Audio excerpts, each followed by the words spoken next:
Admiral Thomas M. Dykers, retired. The story we are about to bring you is based upon the USS Thresher's 5th and 6th patrols during the Second World War under her amazingly aggressive skipper, Lieutenant Commander William J. Milliken. It proves that men are the most important factor in victory, and that a ship, no matter how modern and well-equipped, is only as good as her crew.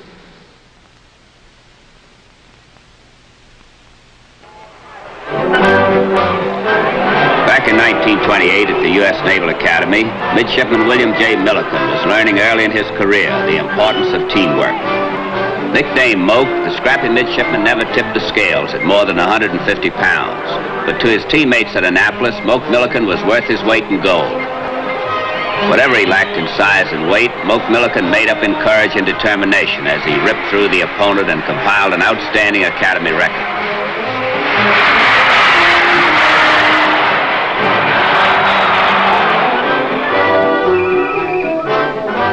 In June of 1928, Midshipman Milliken graduated from Annapolis to begin his career in the United States Navy.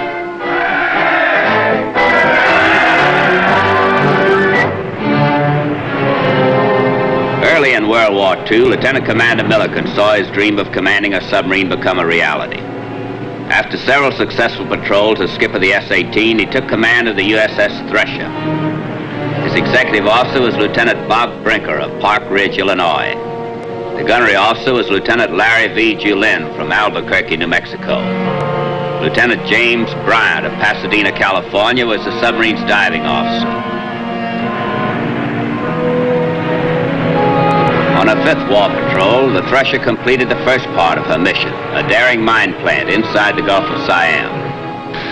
Hey, that's a beautiful job, Bob. 32 mines laid in a perfect U around Bangkok Bar. Yeah. Set our course southwest. Let's haul out of here. We gotta find some targets for those torpedoes. Don't want to haul them back to Perth. Southwest it is, Captain.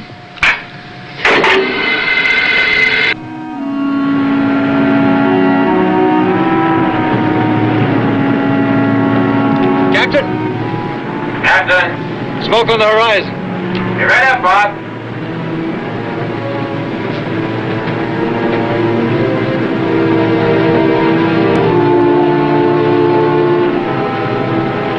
Move in closer and get a better look. Take it down. Near the bridge. Dive! Dive! At 0745, the Thresher slipped beneath the surface and headed toward the possible target.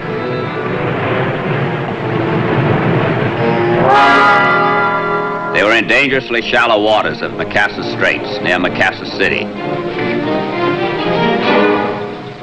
She's right off Kapapasang Island. The long reef to the west. Apparently she's run aground. Downscope. I hate to waste torpedoes on a cripple. Let's move into 3,000 yards. We'll battle surface. Go after her with our pop gun. That's for me, Captain.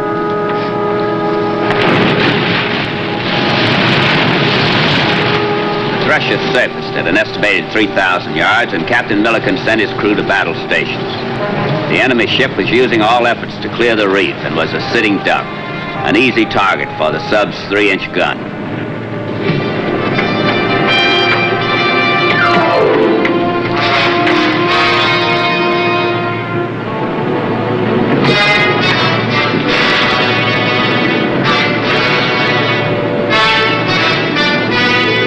All battle stations manned and ready.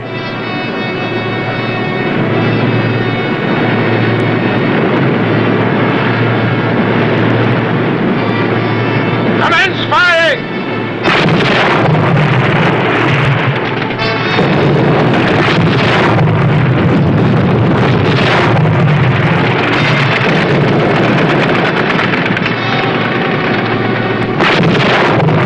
Using high-capacity ammunition, the 3-inch gun crew pounded away.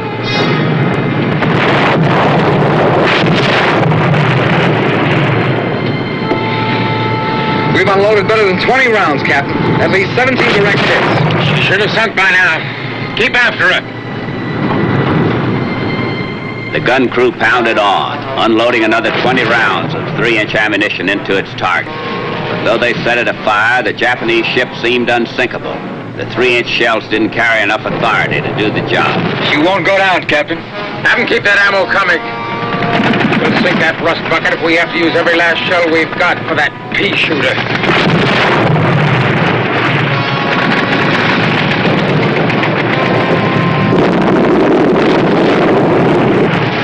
How many rounds have they fired, Bob?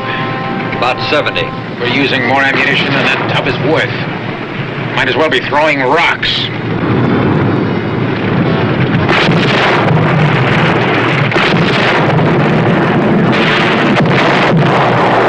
She's going, Bob. Finally. Right, full rudder. All ahead, 1/3. Right full rudder. All ahead, 1/3. The Japanese merchantman was finally destroyed, but the men of the Thresher did not consider it much of a victory.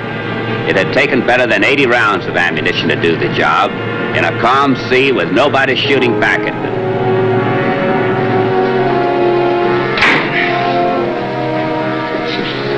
What's eating you, Larkin? You've been going around all day looking like a whipped hound dog.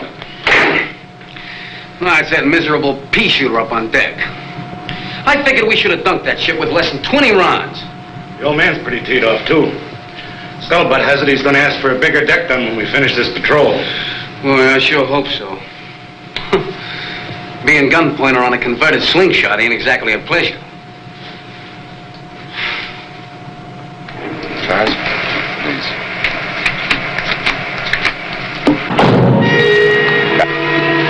Sounded like it came from the forward torpedo room.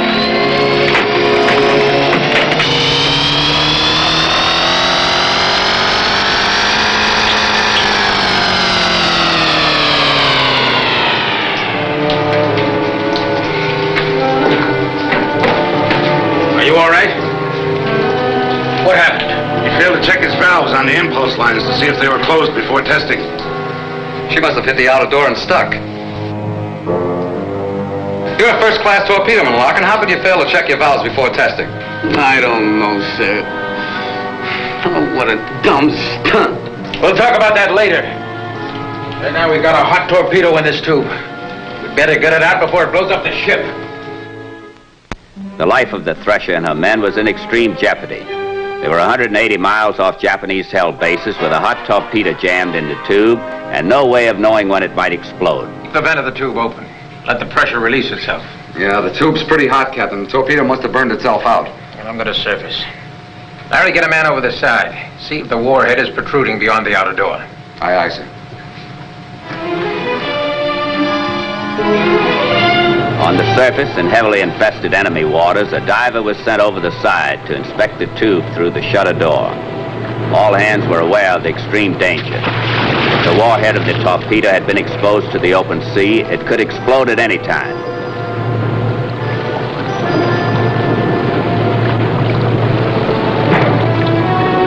The diver found the shutter door was pried open about 2 inches, but with the door forced outward, he was unable to see the warhead. Now, there's a slim chance that warhead's not armed, but we can't be sure. We can get a small rod through the tailstop buffer on the inner door, Captain. We'll be able to find out just how far up in the tube she is. Right. In the meantime, I'll radio the force commander what we're doing, just in case.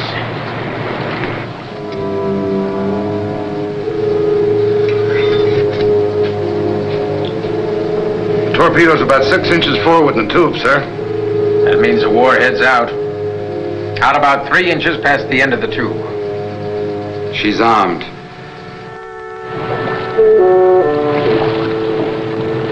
They now knew what the trouble was. It was serious trouble. The next step was to get something done about it.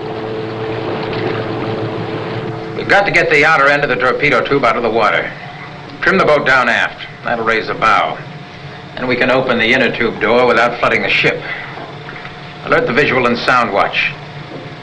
If the enemy spots us now, we'll have about as much chance as a clay duck in a shooting gallery. Yeah, it'll take about 3/4 of an hour to pump everything back aft. Check. Anything we can do in the meantime, Captain? Yeah. Pray.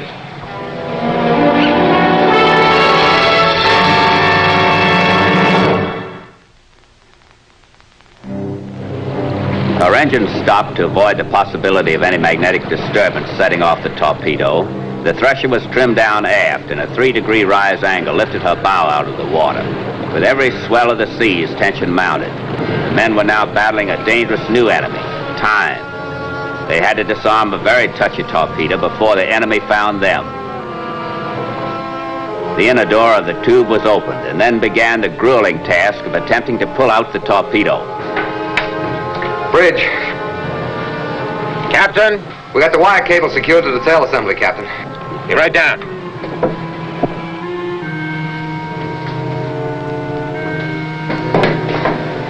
Looks like she's expanded from the heat, Captain. Well, you'll have to take it slow. It's got to be a steady pull, no sudden jerks. Yes, sir. All right, let's go.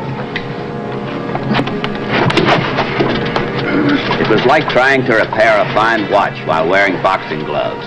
The job required a delicate touch, yet the only way to do it was to manhandle the torpedo. They all knew that an extra jerk, the slightest jar, even an unexpected vibration might at any second set off the warhead, sending them all to the bottom. She's moving. Keep her coming.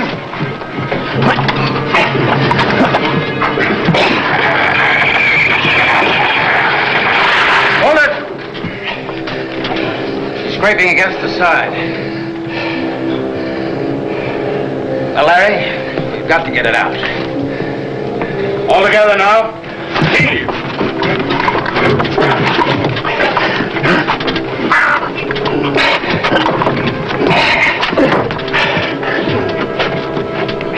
Let's try it again.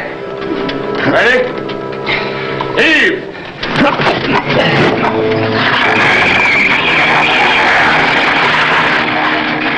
Keep on moving.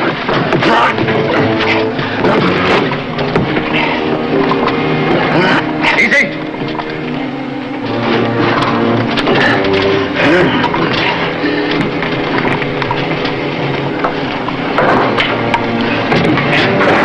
Get that exploder out, Larry. Somebody get me a tongue depressor out of sick bay. Let's have a stud wrench.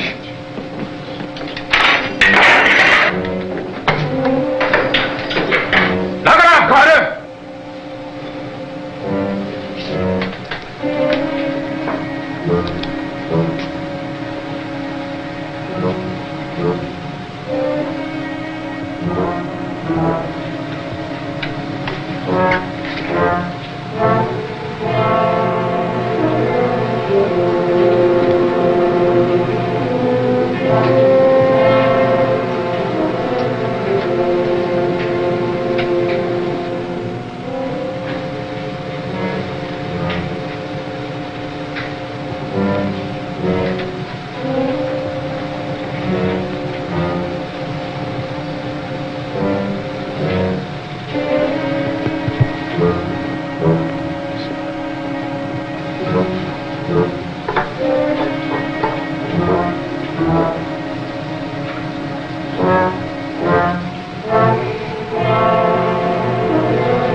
Okay, Captain, she's disarmed.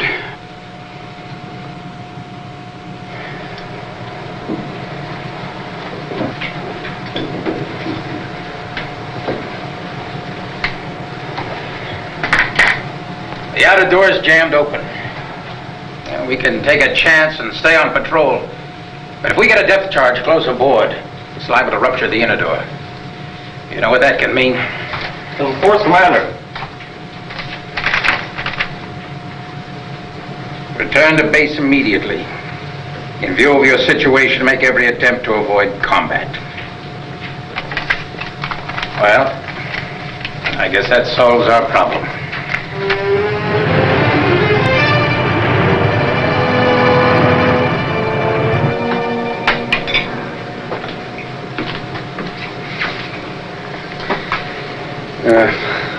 Thanks, Chief.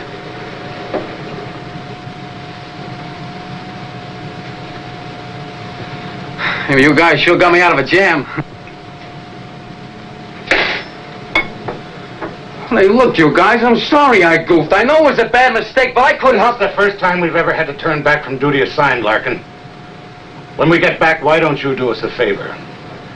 Ask for a transfer.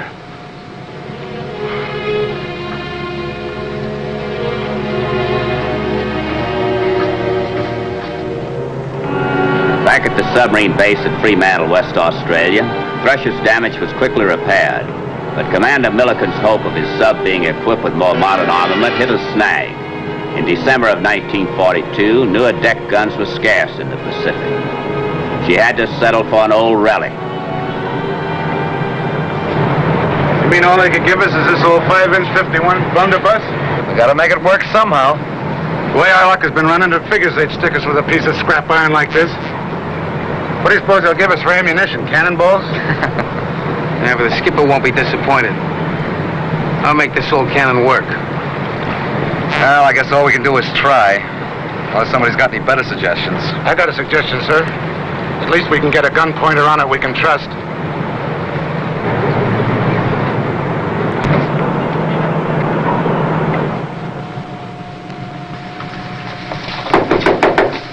Come in.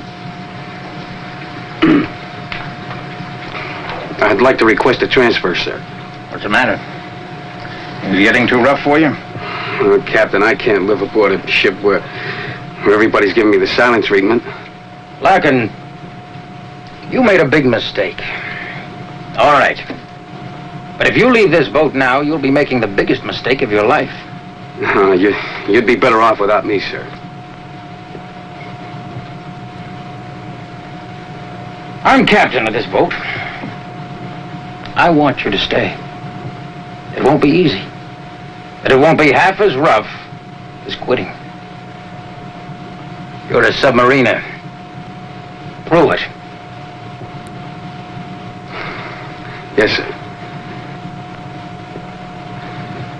Yes, sir, I'll give it a try, sir.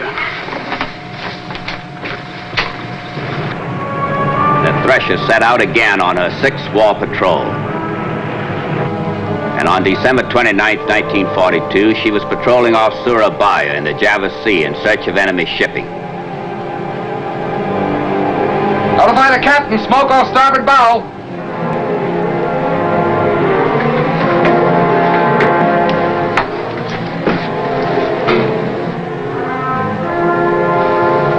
Looks like she's Singapore bound, making good speed. We'll surface and get up ahead of her before diving. Let's hope those fish we've got aren't duds.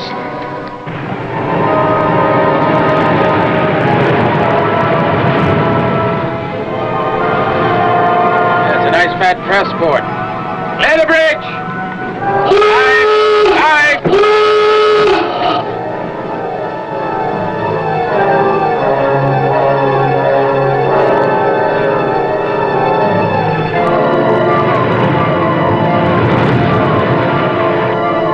Nightfall, the Thresher slowly swung into position at close range.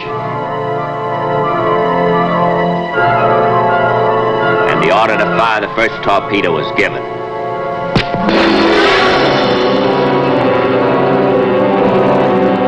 Dud!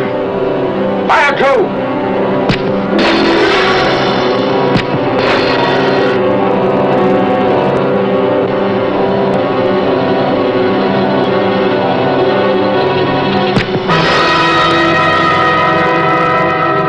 Unloaded 5 torpedoes without a single hit. You can't get him with these fouled-up fish. That's too good a target to pass up. You thinking of trying to get her with that 5-inch relic on deck? Right. Can't let that one get away. Stations for battle, surface.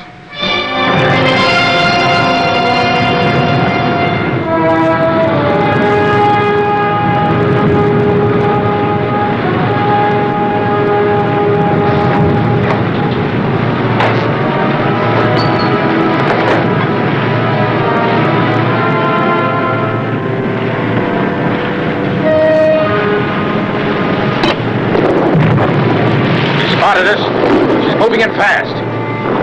Captain, our telescopic sights are flooded. I can't see the target. Give me your glasses, Bob. Take the con. All right. Clear. Oh, Captain, I can't see a thing through these sights. And we'll have to make our own. I'll need a volunteer to stay up here with me and help. You got one, sir. Good. Rest you men get behind the conning tower. I'm gonna lash my glasses right onto this sight yoke. And we'll use the other pair to sight through the breech. We're gonna bore sight this gun right smack onto the target. Yes, sir. Yes, sir. Now get this in here tight. Yeah, that ought to hold it. Get in there, quick.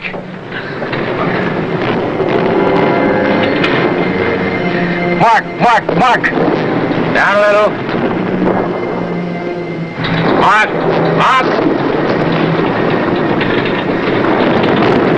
Down a fraction.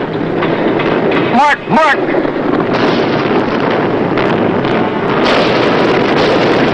On target. It's all yours, Larkin. Call the gun crew back. Gun crew!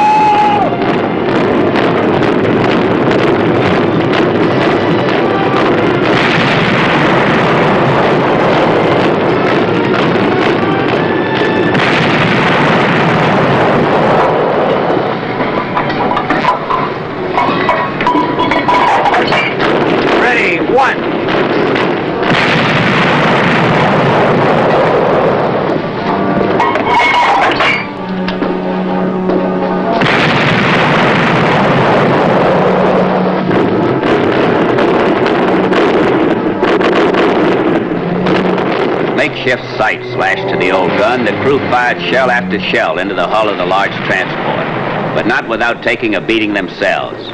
Each time the 5-incher was fired, the recoil action shook the Thresher as though she were a toy. But they weren't facing an unarmed tanker. This sitting duck had teeth. Turning to ram. Load! Ready! Go! We hit the bow gun. Still moving in fast.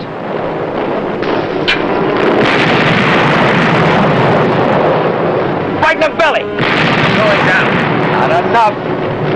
Right full rudder. He's going down. Cease fire.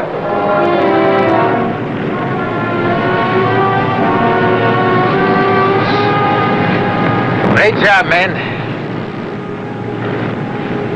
Larkin, you still want that transfer? Captain, I think maybe I'd like to stick around for a while. Okay. Oh, Captain! Yeah. Thanks, Captain.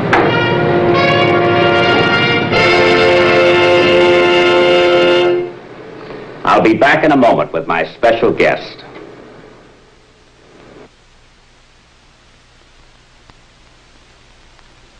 This story is our tribute to the fine ship's company of the USS Thresher, and especially to those who later gave their lives in carrying the fight to the enemy. Among them were Captain Milliken and the Executive Officer Bob Brinker. And now I'd like to introduce Rear Admiral Lawrence V. Julin, retired, who was the Thresher's torpedo and gunnery officer. Larry, we know that Thresher had a rough time with the shortage of good torpedoes, but you boys seem to have done all right without them. Well, as you know, in '42 there was a shortage of almost everything aboard submarines.